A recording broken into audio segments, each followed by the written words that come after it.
बिस्मिल्लाहिर्रहमानिर्रहीम अस्सलाम वालेकुम। मैं हूँ इमरान मुज़म्मिल स्विट्ज़रलैंड से आपके साथ मुख़ातिब हूँ। मुझे जो है पर्सनली फ़ेसबुक पे और मुख्तलिफ़ सोशल मीडियाज़ पे काफ़ी पाकिस्तानी स्टूडेंट मुख्तलिफ़ सवालात पूछते हैं कि हम कैसे यहाँ पे एडमिशन लें, कैसे हम आएँ, यहाँ के जो हालात हैं वो कैसे हैं। तो उस पर आज मैंने सोचा कि एक छोटी-सी वीडियो बनाता हूँ और कोशिश करता हूँ कि आपको आपकी राहनुमाई कर सकूँ और आपको हकीकत पर मबनी बातें बता सकूँ। स्विट्ज़रलैंड में पब्लिक यूनिवर्सिटीज़ जो हैं वहाँ पर मास्टर और डॉक्टरेट, पोस्ट ग्रेजुएट, डॉक्टरेट के प्रोग्राम्स ये ऑफ़र करते हैं। कुछ प्रोग्राम्स फुली फंडेड होते हैं, स्कॉलरशिप्स होती हैं और कुछ प्रोग्राम ऐसे होते हैं जहाँ पर आपको सेमेस्टर की एक बहुत ही थोड़ी फ़ीस देनी होती है। ये फ़ीस तकरीबन 700 से 1100 के दरमियान होती है, स्विस फ्रैंक में होती है, जो आपको पे करनी होती है। और यहाँ एडमिशन का जो तरीक़ाकार है वो बहुत सिंपल है। आपने ऑनलाइन किसी भी आप यूनिवर्सिटी को सिलेक्ट करते हैं, को प्रोग्राम सेलेक्ट करते हैं, वहाँ उनकी वेबसाइट पर जाकर आप ख़ुद अप्लाई करें और वो आपसे कुछ डॉक्यूमेंट्स रिक्वायर करेंगी, आपके तालीमी असनाद रिक्वायर करेंगी, उसके बाद एक मोटिवेशन लेटर आपसे कहेंगी। कुछ यूनिवर्सिटीज़ आपसे आपके काम का एक्सपीरियंस भी मांगेंगी, वर्किंग एक्सपीरियंस और इंग्लिश प्रोफिशिएंसी लेटर।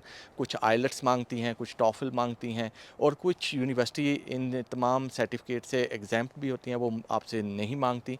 उसके साथ ही साथ आपको अपने रिहाइश के लिए, अपने रहने के लिए एक बैंक स्टेटमेंट इनको दिखानी होती है। वो तकरीबन 88 मिलियन टू 9 मिलियन तक होती है जो आपको दिखानी होती है, लेकिन ये बैंक स्टेटमेंट आपको वीज़े के लिए दिखानी होती है, एडमिशन के लिए नहीं। एडमिशन के लिए आपको सिर्फ़ असनाद और इंग्लिश प्रोफिशिएंसी लेटर, आपका वर्किंग एक्सपीरियंस और मोटिवेशन लेटर वो आपको दिखाना होता है। उसके बाद आपका एडमिशन हो जाता है। वो आपको एक्सेप्टेंस, अगर वो एक्सेप्ट कर लेते हैं तो वो आपको एक्सेप्टेंस लेटर आपको भेज देते हैं। इसमें कंसल्टेंट की किसी की ज़रूरत नहीं पड़ती, आप खुद ही अप्लाई करते हैं और खुद ही वो आपको एक्सेप्टेंस लेटर भेजते हैं। आप वहाँ से एम्बेसी से अपॉइंटमेंट लेते हैं और अपॉइंटमेंट लेकर वहाँ अपने डॉक्यूमेंट्स जमा करवा देते हैं और वहाँ आपसे ये बैंक स्टेटमेंट रिक्वायर करते हैं।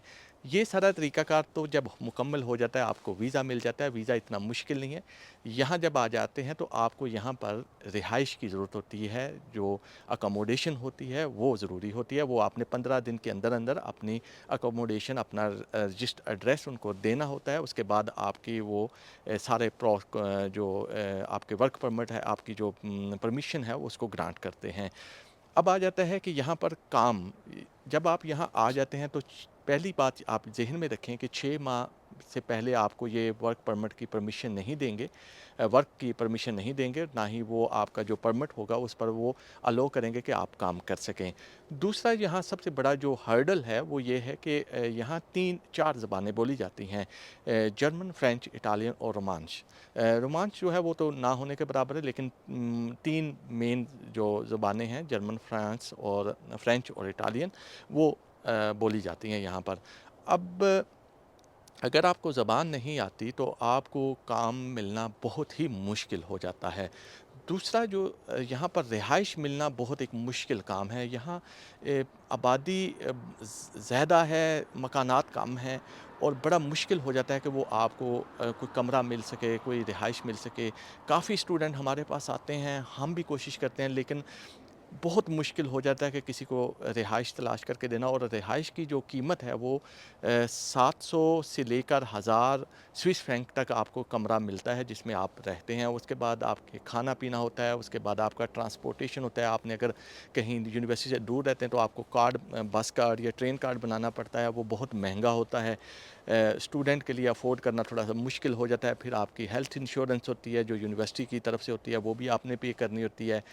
ये सारी चीज़ें अगर आप इनको मिलाएँ, इनको सम अप करें तो आपके महीने का जो है वो 2000 से 3000 स्विस फ्रैंक के दरमियान खर्चा आता है, जो एक बहुत बड़ी अमाउंट है। जब आपके पास काम ना हो, वो बड़ा मुश्किल हो जाता है कि सर्वाइव करना।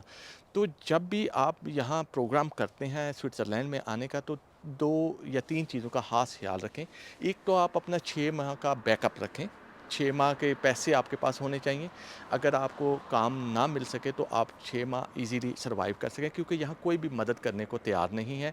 लोग खुद स्ट्रगल कर रहे होते हैं, तो उनके लिए मुश्किल होता है कि किसी को मदद करना, वो चाहते हुए भी आपकी मदद नहीं कर सकते। दूसरी जो इम्पोर्टेंट जो चीज़ है वो ये है कि मुकामी ज़बानों का आना।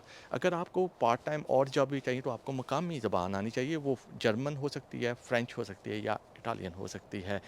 और तीसरी सबसे अहम जो बात है वो ये है कि जब आप अपनी डिग्री मुकम्मल कर लेते हैं, डिग्री के बाद आपको उस सब्जेक्ट में, जिस सब्जेक्ट में आपने डिग्री मुकम्मल की, अगर उस सेक्टर में, उस फील्ड में अगर आपको जॉब मिलती है, तो फिर आपको ये वर्क परमिट इशू करेंगे, वरना ये वर्क परमिट आपको इशू नहीं करेंगे। आपको अपने मुल्क वापस जाना होगा।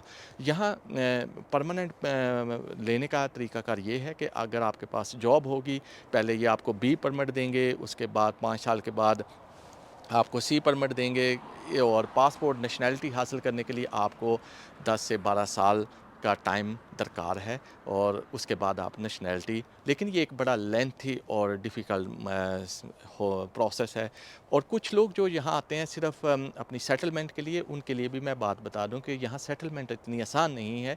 आप यहाँ से दूसरे ममालिक तो जा सकते हैं, लेकिन यहाँ पर सेटलमेंट करने के लिए आपको यहाँ के मुकामी किसी भी खातून से या मर्द से शादी करनी पड़ती है, और उसके शादी के भी बड़े कॉन्सिक्वेंसेस होते हैं। जब आप शादी करते हैं, आपके अगर आपको परमिट मिल भी जाता है लेकिन उसके बाद आप छोड़ देते हैं, तो उसके बाद ये परमिट वापस भी ले लेते हैं। स्विट्ज़रलैंड दुनिया का वाहिद मुल्क है जो अपनी नेशनैलिटी को वापस ले लेता है। जब आपकी वाइफ़ अगर यहाँ की वो कह देती है कि मैं इसके साथ नहीं रहना चाहती, तो वो अगर वो क्लेम करती है, तो वो आपकी नेशनैलिटी को भी वापस ले सकते हैं। ये मुख्तलिफ़ कंडीशंस हैं, मुख्तलिफ़ लॉज़ हैं, लेकिन मैं आपको थोड़ा-सा बता देता हूँ कि ये भी यहाँ पर लॉ मौजूद है।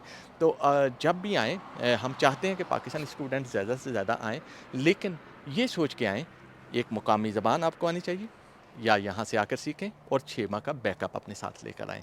रिहाइश मिलना इतना आसान नहीं है, कोई बंदा आपकी मदद नहीं करेगा। यहाँ बहुत लोग खुद जो पुराने सेटल्ड हैं, वो भी स्ट्रगल कर रहे होते हैं। अपना ख़्याल रखिएगा और इन बातों का ध्यान रखिएगा।